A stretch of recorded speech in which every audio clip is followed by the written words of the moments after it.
had 20,000 people in Atlanta, Georgia. We had 20,000 people in Austin, Texas. We had 15,000 people in Oakland, California.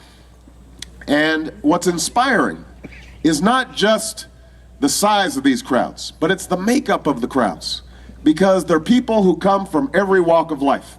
You've got old people and young people. You've got rich and poor. You've got blacks, whites, Hispanics, Asians, Native Americans. You've got babies. You've got Democrats and independents, and yes, you even have some Republicans.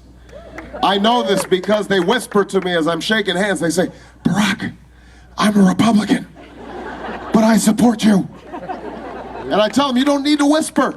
It's okay. We want you involved. When you see these crowds, what you realize is that at a time when the conventional wisdom says that we are inevitably divided between red states and blue states, that we're going to be fighting the same petty partisan battles again and again and again and again, that in fact the American people are looking for something new, that they're looking for something different, that the problem that we face in this country is not with the American people. The American people are not the problem, the American people are the answer, and we've just got to get Washington to start listening to the American people, and we're going to be doing just fine.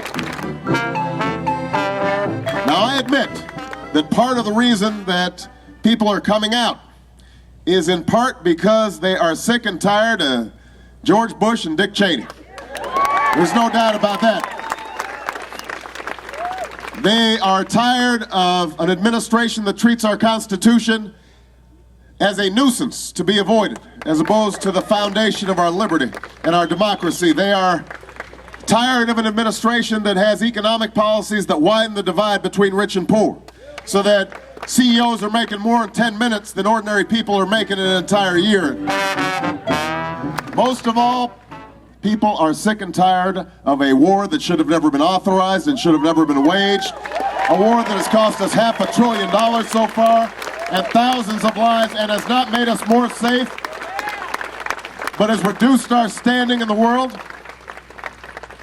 So there's no doubt that some of this is just a reaction to Bush, who has been a great advertisement for the Democratic Party.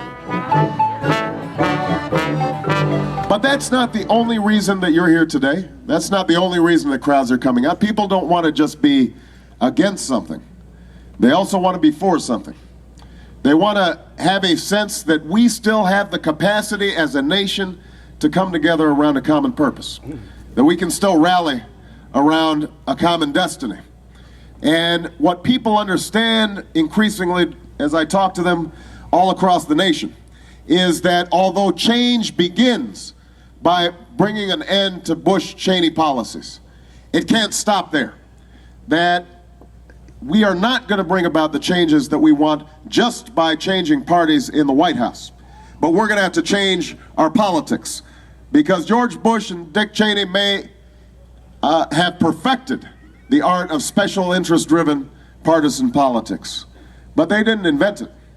And it was there before they came into office, and if we're not careful, it will be there after they leave.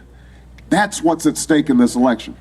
What's at stake in this election is not repeating the mistakes of the past, but fundamentally changing how we do our politics. Walk right in, sit right down. Now, there are those in this race who tout their experience working the system as is.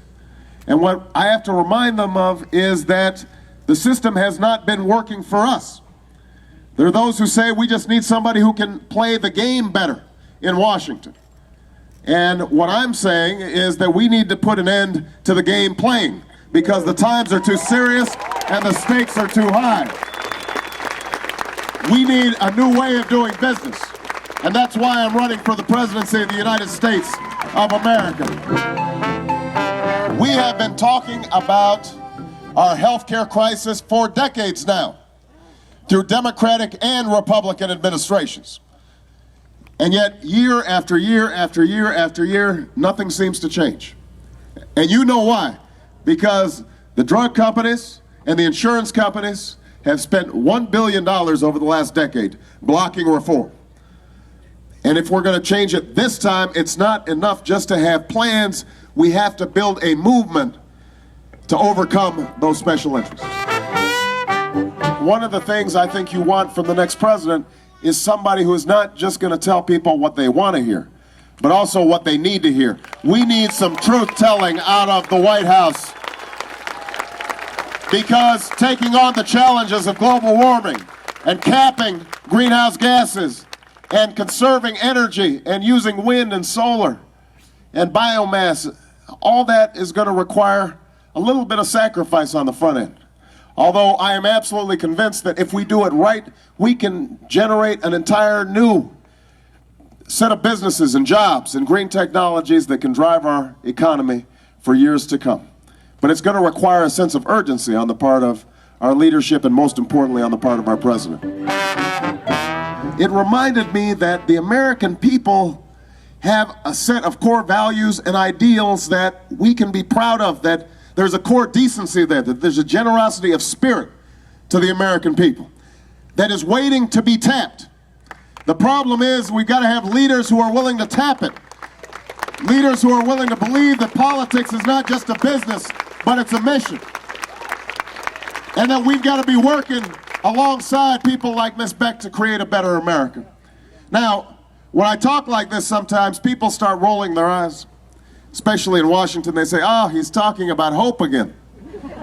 He's so naive. He's a hope monger. He's a hope peddler. And I stand guilty as charged. I am optimistic about the future of America because of people like Ms. Beck and because of people like you. I recognize that being hopeful like this is often considered naive. In some circles, it's considered a symptom of a lack of experience. You know, I've been hearing this a little bit, and I have to say I was confused about this whole experience argument at first, because I thought to myself, I've been in public life for 2 decades now, as a community organizer, as a civil rights attorney, as a constitutional law professor, as a state senator, as a United States senator. But then I realized what they really mean is you haven't been in Washington long enough. We haven't seasoned you and stewed you the way we like to do it in Washington. And I recognize that people in Washington really value what they're doing, but I have to remind them that Dick Cheney and Donald Rumsfeld, they had 2 of the longest resumes in Washington, and that didn't turn out so well. They led us into the biggest foreign policy disaster in a generation.